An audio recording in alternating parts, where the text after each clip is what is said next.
Happy Friday. You've made it to the weekend. Almost. Now, before you start letting loose and celebrating the end of a hard-earned week, I want you to keep this in mind. What makes you sick is too much of what you don't need. Alcohol, processed food, sugar, tobacco, negative people, digital stimulation. And not enough of what you do need. Nutrition, exercise, sleep, and emotional connection. To achieve the big dreams that you have during the week, you have to have the energy, the vitality, and the verve to do it. The architecture of your great success can only be built on the foundation of having great health. Jim Rohn put it more bluntly when he said, "There's nothing more pitiful than a ready and willing mind, but an incapable body." So, as you go into the weekend, think about what your mind, what your body, and what your spirit needs to properly regenerate and refuel for the week on the other side.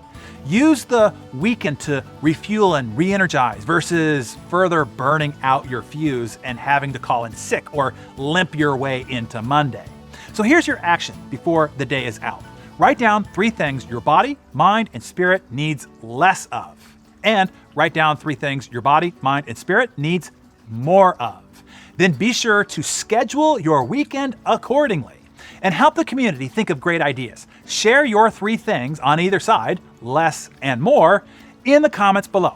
And have a great weekend. I'll see you right back here, refueled, revitalized, and fired up for a great week ahead.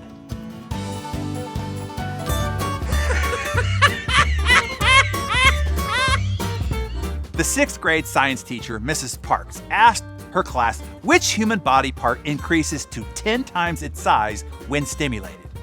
No one answered, so the teacher picked out a random student. Little Mary stood up and said, "You should not be asking 6th graders a question like that. I'm going to tell my parents, and they're going to go and tell the principal, who will then fire you," said Little Mary.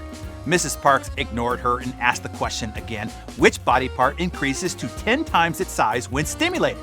Little Mary's mouth fell wide open. Then she said to those around her, "Boy, is she gonna get in big trouble." The teacher continued to ignore her and said to the class, "Anybody?" Finally, Billy stood up, looked around nervously, and said, "The body part that increases to 10 times its size when stimulated is the pupil of the eye." Mrs. Parks said, "Very good, Billy," then turned to Mary and continued, "As far as you, young lady, I have 3 things to say. 1, you obviously didn't read your homework. 2, we're going to have to call your parents about what's going on in your mind. And 3, worst of all, one day you're going to be very, very disappointed." Come on. Okay. I don't mean to brag, but cashiers are always checking me out.